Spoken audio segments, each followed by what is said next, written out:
ne pourrait pas les rater sur le Zócalo, la grande place de Mexico. C'est comme une revanche de l'histoire. Un spectacle de danse aztèque devant la cathédrale, symbole de la colonisation. Folklore pour touristes? Pas seulement. Les cultures précolombiennes ont vraiment traversé les siècles. On en trouve parfois des traces au hasard des rencontres. Ce petit chien par exemple. C'est un choloit. Bon, ça s'écrit comme ça.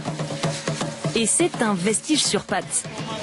Sans poils, pas très beau soyons honnêtes, mais c'était le chien favori des Aztèques. On croyait la race éteinte, mais quelques spécimens ont été retrouvés en pleine forêt. Depuis, Jorge et ses amis éleveurs viennent chaque année présenter leur mascotte dans le centre historique. Qu'est-ce que vous en pensez de ce chien mexicain? Ben, il est plutôt bizarre. J'avais déjà vu des chiens, mais avec des poils. Mais c'est un chien aztèque, vous savez. Ah non, je savais pas. C'est une race qui a 7000 ans. Dans les légendes aztèques, les Xoloitzcuintles étaient ceux qui guidaient les morts vers l'au-delà. Avoir un chien comme ça, c'est comme rendre un hommage aux dieux.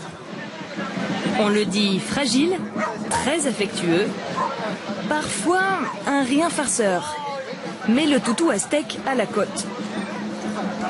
Il se vend aujourd'hui dans le monde entier.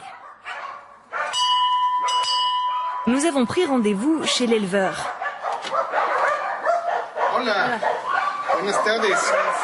À 1500 $ par bête en moyenne, c'est un hobby qui arrondit les fins de mois.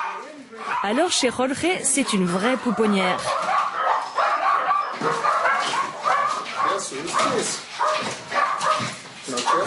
N'aie pas peur, n'aie pas peur.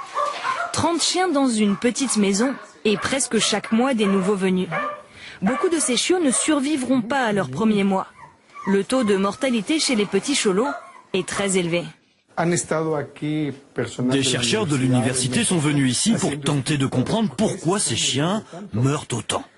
Mon hypothèse, c'est qu'on est en train de lutter contre la nature, parce que ces chiens auraient déjà dû disparaître. Le cholo, un symbole du monde précolombien. Un grand rescapé de l'histoire.